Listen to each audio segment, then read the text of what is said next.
Hey everyone, it's Ben Hardy here, and in today's video we're going to be going over a Maserati Levante in the GranLusso trim package. So, as always, a huge shout out and thank you to Maserati Alfa Romeo here in downtown Salt Lake for providing us with the Levante. They actually have a bunch of these Levantes that are in the 2019 model year that you can get a great deal on, and then also some 2020s as well. So definitely check out the inventory in the link below.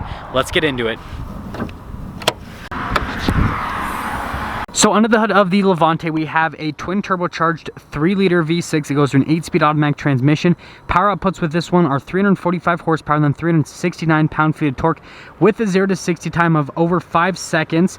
And then in terms of fuel economy, it's 15 around town and then 21 on the highway. Now let's go over the front end on the Levante, and I love the front end on Maseratis in general. The Levante, just from a design standpoint, is very beautiful. So they've kind of like sloped it down so it kind of looks like just kind of like the mouth of a shark from the front end, which is fitting because you've got the Trident logo there at the front. But yeah, just with all the body lines they actually keep the lights pretty simple. So you just have a projector bulb with just a little LED accent light right there, which again is really simple, but just how they do the body lines and the sculpting on the panels just gives it this aggressive but then also kind of like a very beautiful look. Coming around the side here, we've got two 65mm tires that are wrapped around 21-inch rims, and yeah, they're massive rims, but I think they look really good on the Levante. The design on them is really nice, and then I love just the accenting with the red brake caliper that actually says Maserati there in the center. But yeah, it's kind of cool. It's kind of just like the wheels just like pop out in that spoke design, which I just think is a really neat little look. Now the Levante does come with air suspension, so you can like raise and lower the ride height with the Levante itself. And then they've got kind of like these little vents here. Now just looking at them, I mean, they look like they might not be too functional, but they have a really neat little kind of like aesthetic appeal to them. And then you've got the GranLusso badge right there on the side. But let me take a step back so you guys can get a full view on the side angle for the Levante. Now here's the key fob for the Levante. You have a couple functions. You've got the unlock, the lock, and then you've got the release for the hatch and the remote start, and then you've got the Maserati logo on the back. We'll do the remote start first. You just have to press that twice. First time we'll lock it, and then second time we'll do the remote start function. It actually sounds really good for a V6, and it's actually pretty loud as well. You guys will get some exhaust clips a little bit later, but hold that down again and it'll shut it off. And again, press that button twice and that's what will open up the tailgate. I love just how simple the key fob is and just how simple the functions are to use on it. Now actually coming into the rear of the Levante, this cargo cover at the top is actually really smooth to the touch, which is pretty interesting. And notice that you get that little pass-through back there, which is another nice little thing. And then yes, you can fold down the seats if you need to. They got these straps on the side, which I mean, you could put cargo here, so like this is put on the side, so that's pretty neat. Never seen that in an SUV before. And then you've got this loading floor, which notice you do get a little bit of extra storage just underneath, and then you can lock the car from the back and then also lower down the hatch. So if I just press that, then it'll beep and, well, the whole thing will shut back up.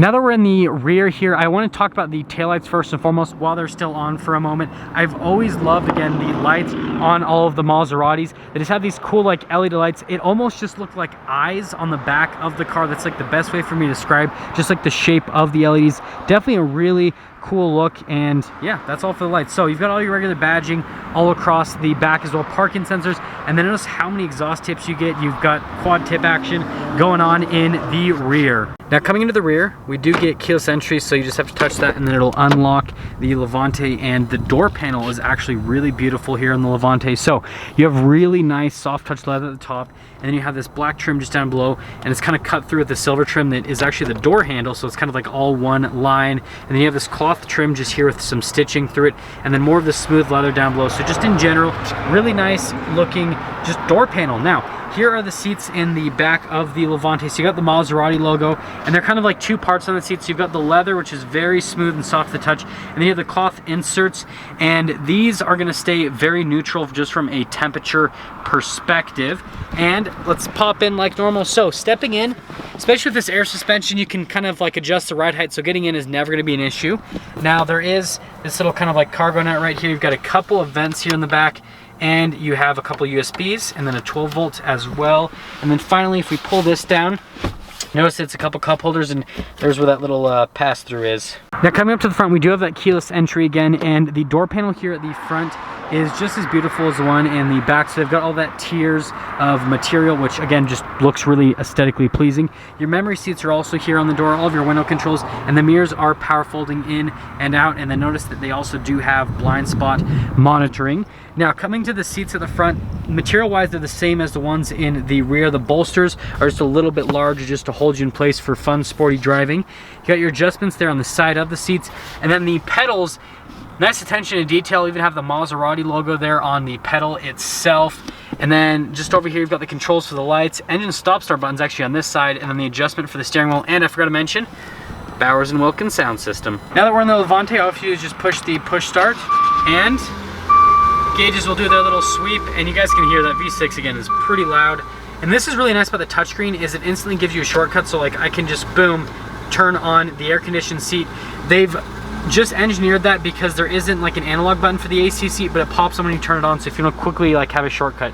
Just a nice little thing that Maserati's done. Now here's a look at the steering wheel on the Levante. It's so cool just to see the Trident logo right there. But you've got this stitching here, and it is black, smooth leather all the way around. It's kind of cool how there's a little gap right there, just interesting design, little touch. But you've got a little hill descent control actually on the steering wheel, and then you've got your adaptive cruise control as well, so you can control all of that in your lane keep assist. Over here is your phone controls, voice command controls. There are panels on the back of the steering wheel, and that controls the radio station and also the volume. And then you got your windshield wiper stock over here, which is also the stock for the turn signals. Now here with the gauges, they actually are pretty analog, which, I mean, I just like that look, keep things simple, right? You've got the speed over on the left side, on the right side you've got the RPMs, and then right there in the center of it all, you actually have a couple different menus you can scroll through. So if you guys are familiar with Chrysler's vehicles at all, so like the Jeeps, the Dodges, Rams, all that kind of stuff, you notice that this in the center, they've just kind of made it look a little bit more of the Maserati style, but it'll definitely remind you of that. And again, they're kind of in the same group, so Maserati kind of stole some of the infotainment stuff. Before we go over the center touchscreen, we've got a little clock there at the top, and just notice the really nice material at the dash. But here's the center infotainment system. First off, we're going to pop it into reverse. Notice that you do get a bird's eye view, and because the door's open, it also kind of blacks that part out because of where the camera is on the door. But you get all these different views with the camera system as well. Really good quality on it. I really like the resolution. Now the rest of the screen, again, you guys will remember this from other products. This is a really good infotainment system. The response time on it is just pretty much instantaneous. They've just kind of put the Trident logo there for the home screen button. But yeah, functionality on it super similar to what is in just the rest of stuff with like Jeep, Chrysler, all that kind of stuff. You guys have seen those reviews, so I really like that infotainment system, and I'm glad that Maserati kind of borrowed that for this vehicle. So we do have our analog climate controls here. It is a dual zone climate in the Levante, and this is the most interesting thing ever. So you press it down, and then it kind of slides back. That just reveals a couple of USBs and auxiliary and some felt where you can have some storage, but it's just interesting how that little thing actually just functions. Now here is the shifter for that 8-speed automatic that the Levante has. It is pretty simple to use, so you just have to press the button in and then pull it down for drive, push it up for reverse, and then you can just push it in the middle for neutral, and then you can press that in for park. Now there is a manual shift function. You just have to put it into drive and then push it over, and then you can shift the gears yourself. And then notice that it will pop into park for you. Now with the rest of the center area, we have a couple of cup holders right here, and then this is the button for the air suspension, your parking brake. This is actually for the radio controls, so they're actually down here, which I think is pretty convenient. And then over here is all of our drive mode selects, and then this is for the suspension to make it softer or firmer. So you can see right here, you've got the sport mode suspension off and then sport mode suspension on. And then you have your stability control that you guys saw in that area, but there's the off-road, which will actually change where the air suspension is when you go into the off-road mode itself. It'll actually raise the vehicle. And then you do have the ice mode, and then finally you got the sport mode, which opens up the valves on the exhaust. So when I show you guys the exhaust clip, you guys will be able to hear the valves open and close. Now here is the center console. You just have to press that and it'll open both of them. And I mean, this thing's actually massive for an SUV, and actually has some cup holders at the bottom, which is pretty interesting. I think that's why they made it so large, so that you could have like cups in here, but then also close it as well. But there's your center console. Again, really nice leather on that. And then the glove box, pretty straightforward. They actually have it lined with leather, felt on it, and again, it's massive, so this just has like tons of storage space from that perspective. And then you've got nice stitching and leather touch all over the dash. Just material wise, very nice actually. Now up top here we have the controls for the sunroof. It is a panoramic sunroof that goes into the rear. Pretty straightforward controls, really easy to use. And then you've got the control for the hatch, and then your parking sensors is actually up here as well. Universal garage door openers.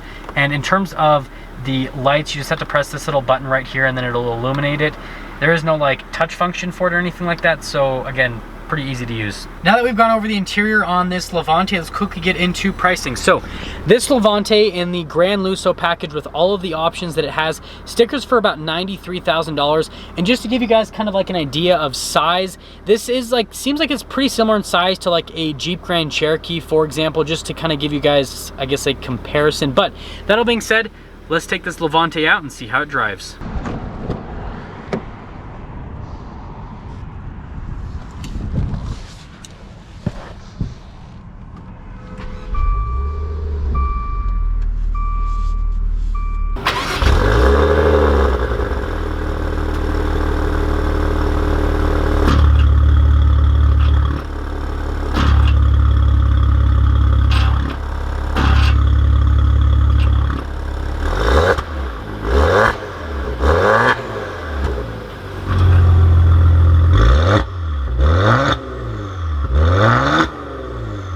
Let's talk about visibility in the Levante before we set off. So visibility over the hood, it's actually really easy to see out of. I'm kind of surprised because it does have kind of like a longer hood just because there's a lot of space to fit a big old V8 in here.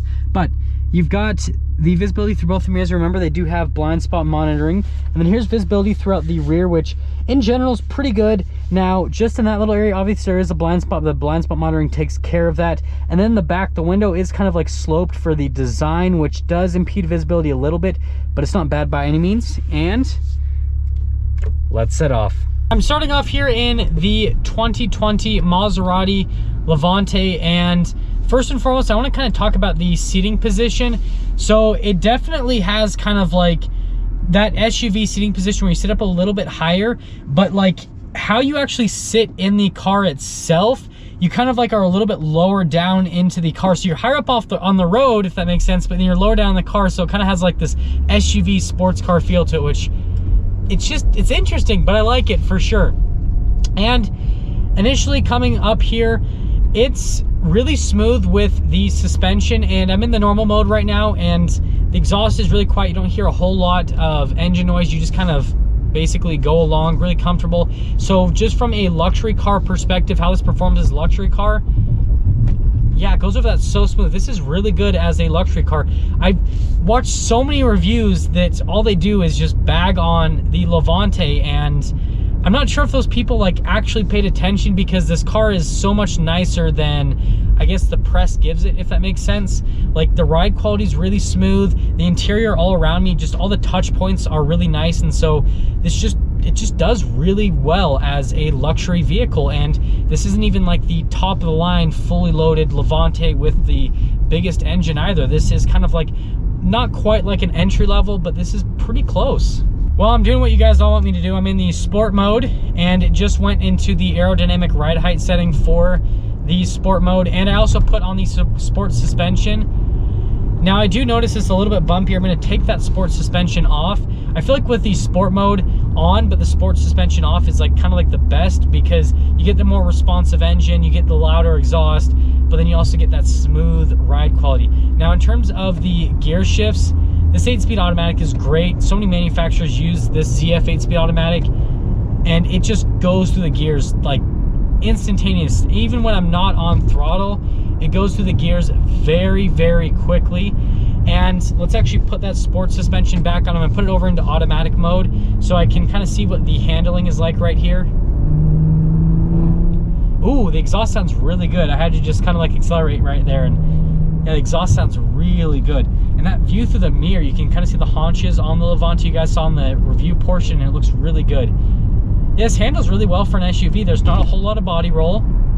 And again, it goes over bumps really well. It doesn't really upset the vehicle. But we're gonna put it back into manual mode, and we're gonna get our acceleration here.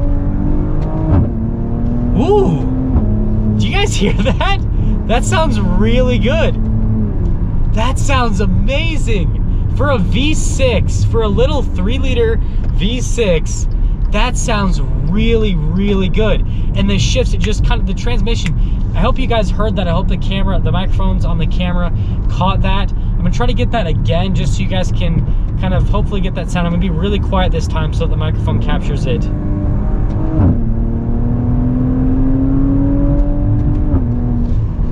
Yeah, it sounds like it kind of sounds like a little, like a mini, like SUV race car. That is really neat. That's so cool.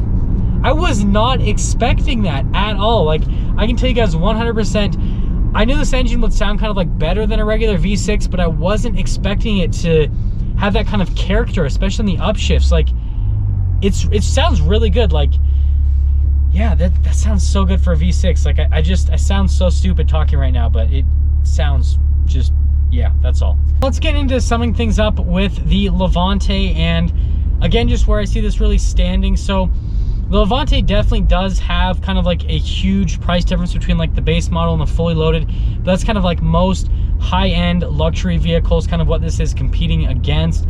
Even though this is kind of like of a smaller size, just because of the Maserati brand, right?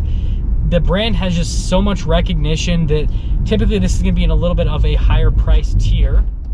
And again, I just think this does a really good job from a luxury car perspective. It has a nice interior, and it has just a really smooth ride quality. It touches all the points that a luxury vehicle should, has good safety tech, all that kind of stuff. And then from a performance standpoint, even with, this is the base model engine. So remember that this is the base model engine with the lowest power output. You can get a little bit of a higher power output out of this in other trim packages. The Levante S, it jumps up, I think it's over 400 pound-feet of torque, for example. So definitely a lot more torque. And then obviously you can go up to that V8, which is just ridiculous, which is pretty much a Ferrari V8. But all of that aside, I think this is a really solid luxury vehicle. I feel like it has some fun performance elements to it as well. And so just all around, it's a really good all-arounder, right? And so, yeah, if that's kind of what you're looking for, then definitely check out this Maserati Levante in the GranLusso package. That is going to sum things up for our video on the Maserati Levante in the GranLusso trim package. And again, a huge shout out and thank you to the Alfa Romeo Maserati here in downtown Salt Lake for providing us with this Levante. They've got 2019s in inventory and then 2020s as well. So definitely check through their inventory, and I'll see all of you in that next video.